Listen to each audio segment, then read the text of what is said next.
Asyrafil anbiya'i wal mursalin nabiyina wa sayyidina Muhammadin wa ala alihi wa sahbihi ajma'in. Amma ba'd. Ikhwah akhwat sekalian, saya mohon maaf atas keterlambatan karena banjir ya di mana-mana dan macet total. Qadarullah wa masyafa'al.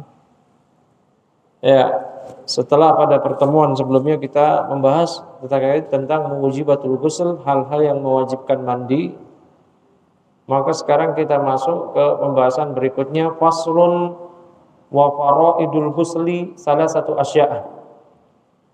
Faraidul ghusl, kewajiban mandi ada 3. Yang pertama an-niyatu, niat. Yang kedua izalatun najasah in kanat ala badanihi. Yang kedua menghilangkan atau membersihkan najis yang ada pada tubuhnya, kalau ada pada tubuhnya najis. Yang ketiga isalul ma ila jami'is sya'r wal basyarah, yaitu mengguyur air ke seluruh rambut dan kulit. Ini 3 rukun mandi janabah. Sebetulnya 2, namun ditambah yang ketiga, yaitu membersihkan najis yang menempel pada tubuh ingkanat ala badanihi. Kalau memang di tubuh tadi ada najis. Tapi kalau nggak ada, berarti rukunnya cuma 2, yaitu niat dan mengguyur air ke seluruh rambut dan kulit. Ya, dijelaskan di sini oleh Syekh Mustafadib Al-Bugha mengenai niat, yaitu di hadis innamal a'malu binniyat. Berdasarkan hadis bahwasanya sesungguhnya amal tergantung niatnya. Dan amal kita ini, semisal yang dalam kasus ini adalah mandi janabah, itu akan berbeda nilainya karena niat. Karena kalau kita mandi biasa tanpa niat, walaupun kita memenuhi syarat yang kedua, yaitu mengguyur air ke seluruh rambut dan tubuh, namun tidak didasari oleh niat mandi janabah, tidak terangkat junub atau janabah dalam diri kita. Maka wajib niat. Semisal seorang niat mandi janabah di kolam atau di sungai, maka ketika dia menceburkan diri dia ke sungai atau ke kolam, dia mesti niat mandi janabah. Kalau tidak niat, maka tidak terangkat janabahnya dan dia tidak sah. Dan inilah salah satu urgensinya niat. Nah, yang kedua, wa izalatun najasah in kanat ala badanihi. Ini membersihkan najis yang ada pada tubuhnya kalau memang ada tubuhnya najis. Tapi kalau enggak, langsung yang ketiga, isalul ma ila jami'is sya'r wal basyarah. Mengguyur air ke seluruh rambut dan kulit. Dalla ala dzalika fi'luhu sallallahu alaihi wasallam wa qauluhu. Yang menunjukkan hal ini adalah perbuatan Nabi sallallahu alaihi wasallam dan juga sabda beliau, yaitu dari Maimunah fi ghuslihi. Ya, dari Maimunah radhiyallahu taala anha yang menceritakan tentang tata cara mandi Nabi sallallahu alaihi wasallam. Disebutkan wa ghasala farjahu wa ma asabahu minal adza. Beliau membasuh kemaluannya dan semua yang terkena najis dan kotoran. Semua yang terkena najis dan kotoran. Dan semisal pasutri yang mandi janabah selepas berhubungan badan, maka dia membersihkan dulu kemaluannya. Karena dikhawatirkan di kemaluannya ada najis. Loh, kan yang keluar mani. Mani kan tidak najis, iya, tapi dikhawatirkan di situ juga keluar madhi. Apa itu madhi? Cairan najis yang keluar dari kemaluan tatkala ereksi yang sangat kuat atau dalam puncak syahwat. Kalau seorang memakai celana dalam, dia akan melihat ada cairan yang menetes lengket di celana dalamnya ketika dia setelah mengalami syahwat yang kuat. Nah, biasanya ini pengiring mani. Ketika ini keluar, kemudian mani keluar, atau setelah itu keluar, kemudian dia mandi janabah, dibersihkan dulu kemaluannya. Kecuali dia memang bisa pastikan bahwasanya yang keluar dari kemaluan dia ketika berhubungan badan murni 100% mani. Kalau murni 100% mani, itu mani tidak najis.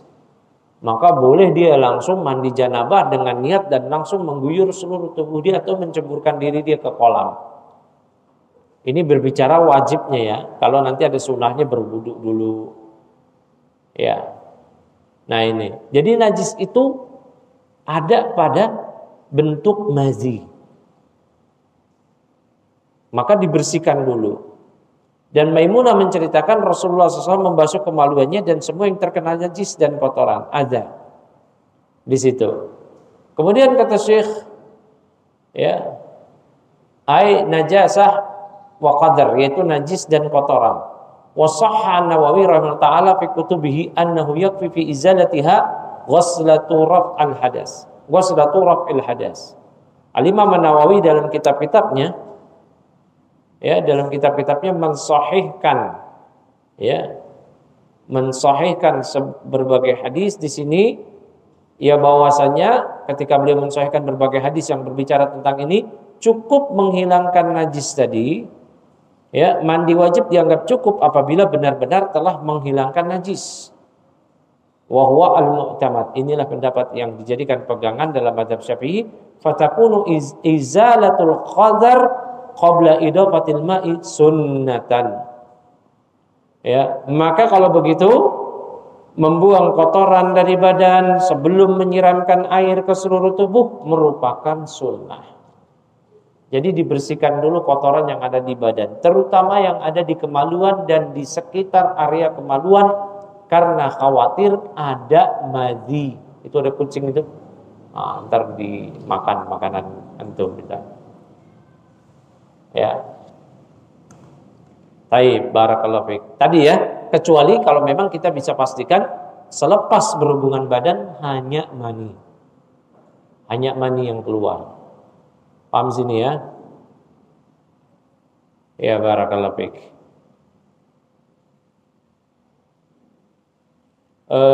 Kalau perempuan sekarang saya tanya ini, ada yang sudah nikah nggak mbak-mbak di belakang ini?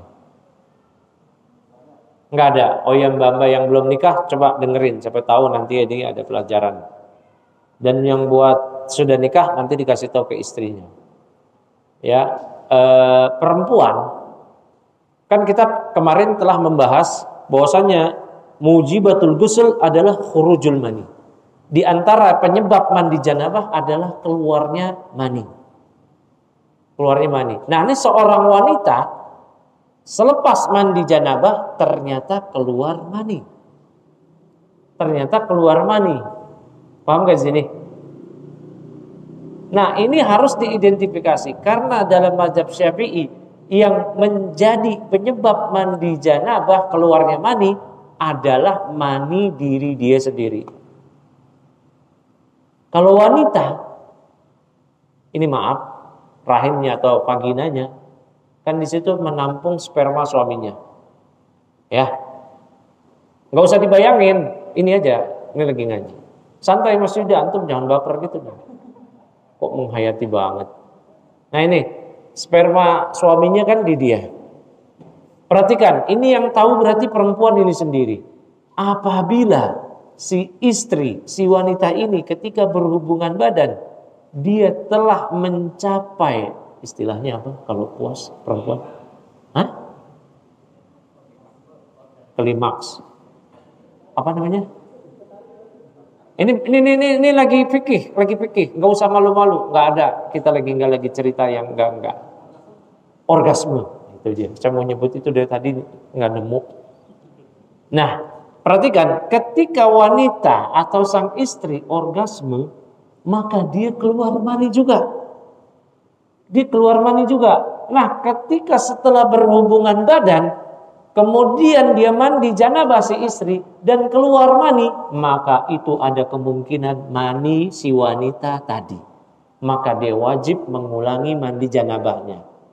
Kasus berbeda kalau si wanita tidak mengalami orgasme atau tidak keluar mani. Bisa dipahami sini ya? Karena suaminya mungkin terlalu cepat, atau mungkin si wanitanya yang terlalu lama, atau karena penyebab yang lain sehingga si wanita nggak keluar mani, tiba-tiba sudahan, selesai berhubungan badan, mandi janabah, kemudian setelah wanita tadi mandi, keluar mani, maka itu dipastikan mani suaminya, dia tidak perlu mengulang lagi. Paham sini ya? Jadi si wanita itu jangan bohong. Oh, ini mani suami saya nih, berarti saya nggak mesti ngulang mandi. Mbak, tadi klimaks enggak? Tadi orgasme enggak? Iya, 2 kali lagi 3 kali. Nah, itu berarti ada kemungkinan mani mbak juga, air mani perempuan juga. Ya, paham sini nggak? Ya, yang mbak belajar itu nanti. Barakallahu fikum. Ya, berikutnya lagi tadi. Ya. Wa an Aisyah, dari Aisyah radhiyallahu anha anna Nabiy sallallahu alaihi wasallam idza iktasala minan najasati bada'a faghasala biyadayhi. Nabi sallallahu alaihi wasallam apabila beliau mandi janabah, mandi junub, mandi wajib, beliau memulai dengan membasuh tangannya, kedua telapak tangan beliau. Ya, dibasuh kedua telapak tangan beliau. Ya, fa bada'a faghasala yadayhi tsumma yatawaddau kama yatawaddau lis-shalah. Kemudian beliau berwudu sebagaimana wudu untuk salat. Ya, tsumma yudkhilu asabi'ahu fil ma'. Kemudian beliau memasukkan jari jemari beliau ke dalam air. Setelah berwudu, masukin jari jemari beliau ke air. Ya, ini disebutkan fa yukhallilu biha usul sya'rihi. Maka beliau menyela-nyela dengan jari jemari beliau pangkar rambut beliau ke akarnya, ke kulit kepala. Ini setelah, jadi tahapannya mencuci kemaluan, mencuci najis, berwudu, masukin tangan ke wadah air, disiram ke kepala, kemudian di sela-sela, ya, digini-giniin. Nah, ini digini-giniin. Ini belum mandi nih, ya. Taib, barakallahu fikum. Kemudian summa yusubbu ala ra'sihi salasa ghuraf biyadaihi thumma yufidul ma' ala jildihi kullih. Kemudian beliau menyiramkan air ke kepala beliau 3 kali cidukan. 3 kali cidukan, ya, dengan dengan kedua telapak tangan beliau, lalu mengguyurkannya ke seluruh tubuh. Nah, lalu mengguyurkannya ke seluruh tubuh dan digosok-gosok. Nah, digosok-gosok sampai diyakini selesai. Diperhatikan bagian lipatan-lipatan yang ada di siku, yang ada di ketiak, yang ada di selangkangan, yang ada di lutut. Nah, yang ada di lutut, di balik lutut, siku, ketiak, selangkangan. Megang selangkangan batal wudu enggak? Saya tadi udah wudu mandi janabah. Tidak batal wudu. Yang batal wudu kalau memegang kemaluan. Kemaluan paham ya? Kemaluan adalah, ya udah paham. Selangkangan bukan kemaluan. Yang termasuk kemaluan ialah kemaluan depan dan belakang. Yang diistilahkan oleh para fuqaha qubul wa dubur. Kemaluan depan kubul, kemaluan belakang dubur. Dan yang kemaluan itu adalah bukan area dubur, tapi mesti lobangnya. Ya, lobangnya. Taib, barakallahu fik. Dan menyentuh yang batal pun menyentuh dengan telapak tangan bagian dalam, bukan bagian punggung atau luar.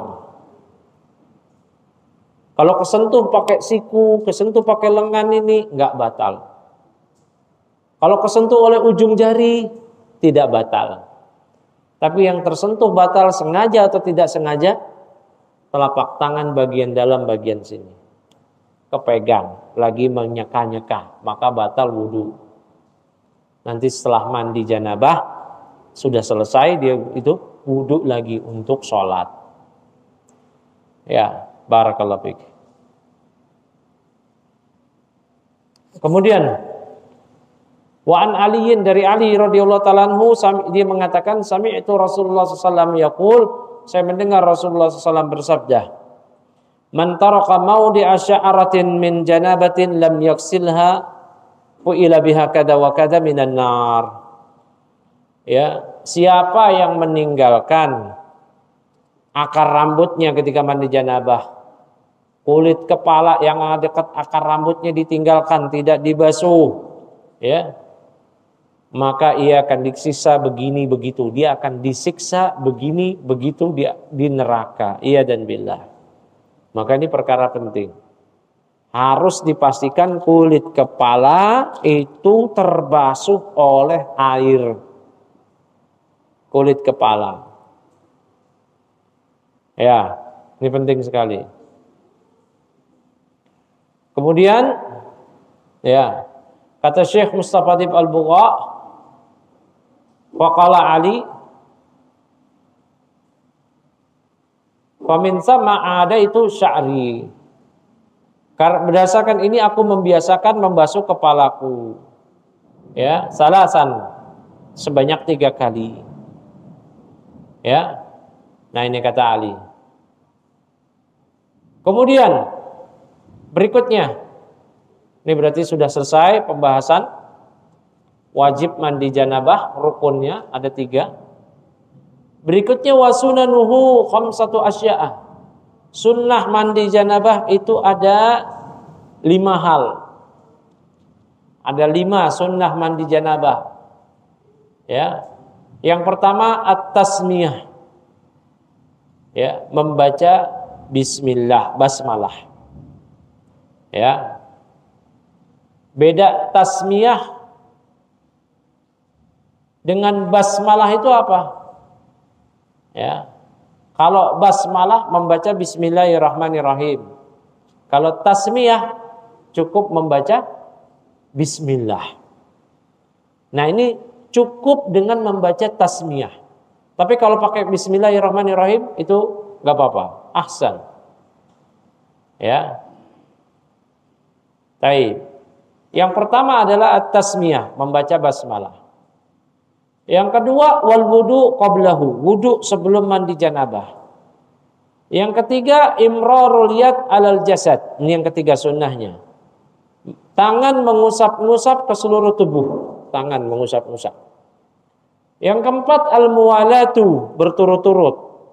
Artinya tidak terputus. Ya, tidak dijeda. Yang berikutnya yang kelima taqdimul yumna 'alal yusra, mendahulukan anggota tubuh yang kanan ketika dibasuh digosok-gosok daripada tangan yang kiri. Jadi didahulukan yang kanan. Ini 5 sunnah mandi janabah. Ya, yang pertama adalah at-tasmiyah. Kenapa tasmiyah? Kiasan 'alal wudu. Ya, karena kias kepada pembahasan wudu. Wudu juga dimulai dengan basmalah, membaca bismillah sunnahnya. Maka mandi janabah juga demikian. Sunnahnya membaca basmalah. Ya. Kama jaa fi hadis kullu amrin dzibalin la yubda'u fihi bi bismillahirrahmanirrahim fa huwa aqta. Sebagaimana dalam hadis, setiap perkara yang penting, ya, perkara yang baik yang tidak diawali oleh bismillahirrahmanirrahim, maka dia akan terputus. Apa yang terputus? Ya, terputus keberkahannya. Ya, terputus keberkahannya. Barakallahu fikum. Ya. Kemudian yang kedua wal wudu qablahu. Wudu sebelum mandi janabah. Ya. Berarti tadi membersihkan kemaluan yang di situ ada kotoran masuk ke rukun. Kalau memang ada najis. Ya, kalau ada najis masuk ke rukun. Najisnya dalam bentuk apa? Saya sudah cebok kok ketika BAB. Bukan itu, tetapi adanya madhi. Ya, adanya madhi. Dan madhi ini kalau keluar mani umumnya keluar juga madhi. Ya Kak? Mutazawijun, ya, para pria yang telah menikah tahu ini, ya Kak? Nah, biasanya selepas itu. Selepas keluar mani secara keseluruhan, keluar sisa, tersisa juga madhi. Nah, itu wajib dibersihkan sebelum mandi janabah. Ya, berarti kalau ada najis itu masuk ke rukun. Tapi kan tidak ada najis, misalnya kita memang mau mandi janabah bukan karena berhubungan badan, tetapi karena ingin sholat Jumat, ingin sholat Id, ingin berihram, maka kan nggak keluar mani, nggak keluar madhi. Berarti mandi janabahnya rukunnya cuma 2 di situ. Niat dan mengguyur seluruh tubuh dengan air. Seluruh tubuh dan rambut. Paham sini ya? Barakallahu fiik. Ya. Nah, ini berdasarkan hadis Aisyah yang tadi, yang berwudu. Yang ketiga, imrarul yad alal jasad. Tangan mengusap-ngusap ke seluruh tubuh. Khurujan min khilaf man aujabahu wa hum al-malikiyatu. Ya, ini sunnah, ini merupakan sikap menghindari dari khilaf, perbedaan pendapat ulama yang mewajibkannya, yaitu ulama madhab Maliki. Ulama madhab Maliki menganggap tangan mengusap-usap ke seluruh tubuh wajib. Jadi kalau seorang misalkan mandi janabah, dia cukup menceburkan diri dia ke kolam disertai dengan niat, kemudian dia balik lagi, itu sudah sah dalam madhab Syafi'i. Tapi dalam madhab Maliki enggak sah. Dia mesti mengusap-usap tubuh dia di kolam. Enggak bisa, dia masuk kolam, keluar lagi. Nah, karena ada ulama yang mewajibkan diusap-usap, maka madhab Syafi'i memandang sunnah juga mengusap-usap. Ya, mengusap-usap ke seluruh tubuh. Tapi tidak rukun, ya, tidak rukun. Siapa yang mengatakan rukun itu ulama mana? Madhab Maliki. Jadi kalau madhab Maliki nggak bisa kayak madhab Syafi'i, ya, masuk ke tempayan, masuk ke kolam, masuk ke sungai, keluar lagi tanpa diusap-usap, itu enggak. Madhab Maliki nggak sah. Belum ente masih junub kata mereka. Mesti diusap-usap pakai tangan seluruh tubuhnya. Yang belakang gimana? Kan susah. Ya semampunya. Yang belakang bisa kan? Kita aja bisa garuk belakang. Ya, barakallahu fiik. Nah, berikutnya wal muwalatu. Berturut-turut, berkelanjutan, tidak terputus-putus, tidak ada jeda. Mualah maksudnya di sini. Kama marra fil wudu. Ya, sebagaimana pada pembahasan wudu. Kita juga berwudu, nggak boleh terputus-putus. Misalkan kita ini lagi membasuh tangan, ya, membasuh tangan, atau kita sudah membasuh kepala, tinggal membasuh kaki. Ada telepon, ngobrol dulu lama. Oh iya, terus teringat. Oh iya, tadi wudu belum kelar nih kaki. Oh nggak bisa, mesti diulang dari awal. Nah, mandi janabah begitu juga.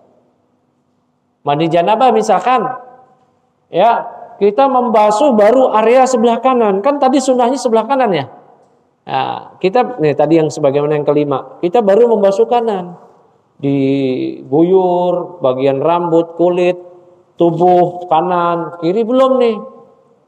Ya. Terus dipanggil atau ada telepon atau ada hajat, keluar kamar mandi.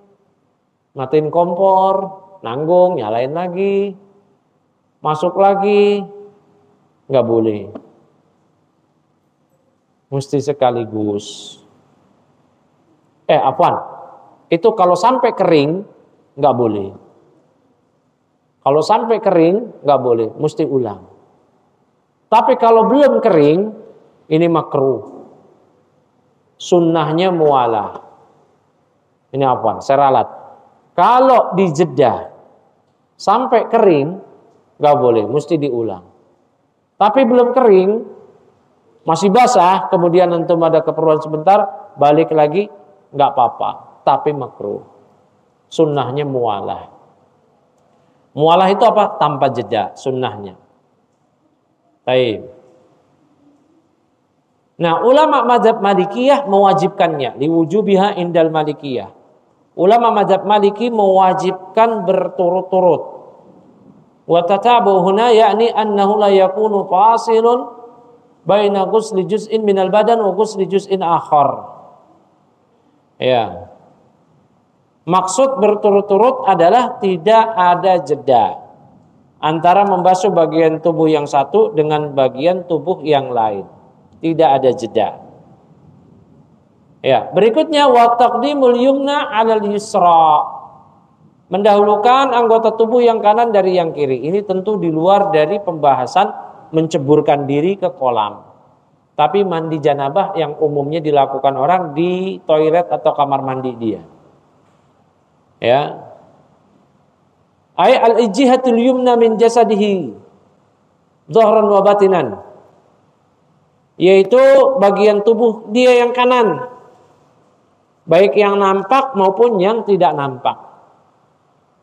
Ya, yang nampak seluruh tubuh dia ini, yang tidak nampak, dalam-dalam telinga, begitu, ketiak, itu.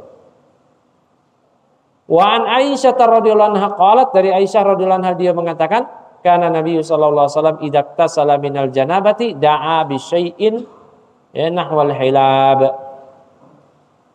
Ya. Kata Aisyah radhiyallahu anha, Nabi sallallahu alaihi wasallam apabila beliau mandi janabah, da'a bi syai'in nahwal hilab, maka beliau meminta bak air seukuran wadah untuk memeras susu onta, kayak ember gitulah. Ya, fa akhadha bi kaffihi, maka beliau mengambil air dengan telapak tangan beliau. Ya, fa bada'a bi syiqqi ra'sihi al-aiman, kemudian beliau menyela-nyela bagian tubuh beliau yang sebelah kanan, summa al-aisar, kemudian bagian tubuh beliau yang sebelah kiri, faqala bihima ala wasati ra'sih. Ya. Lalu beliau menuangkan air ke kepala dengan kedua tangan beliau. Sudah masuk azan maghrib? Hah? Apa? 1 menit lagi, Masya Allah. 1 menit berharga. Ya. Wa anha, masih dari Aisyah, ia mengatakan, kana idza asabat ihdana janabatun akhadhat biyadiha salasan fawqa ra'siha thumma biyadiha ala shikkiha al-ayman wa biyadiha al-ukhra ala shikkiha al-aisar.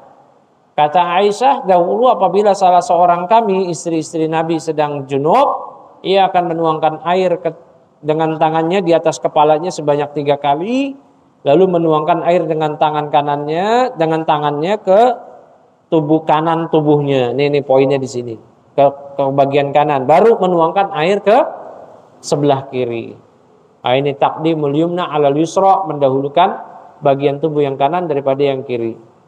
Ya, jadi kalau kita bisa simpulkan, wajib mandi janabah ada 3. Yang pertama niat. Kapan tuh niatnya? Ketika membasuh pertama kali anggota tubuh yang wajib dibasuh, atau ketika pertama kali menuangkan air ke tubuh.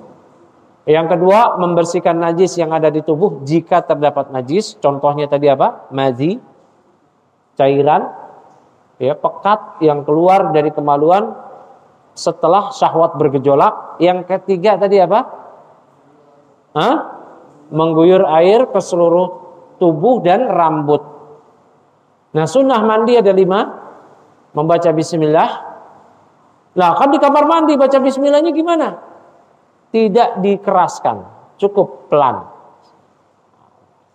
Ya, pelan, tidak terdengar.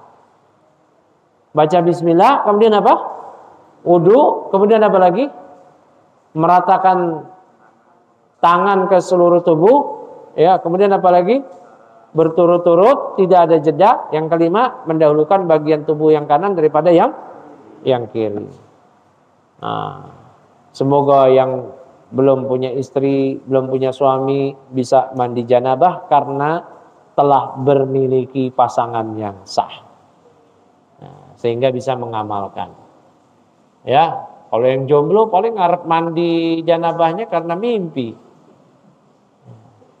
Mimpi mulu. Ya. Baik, kita sambil nunggu maghrib, kita cukupkan. Nanti insya Allah habis maghrib kita lanjutkan lagi. Subhanakallahumma wa bihamdik, asyhadu an la ilaha illa anta, astaghfiruka wa atubu ilaik.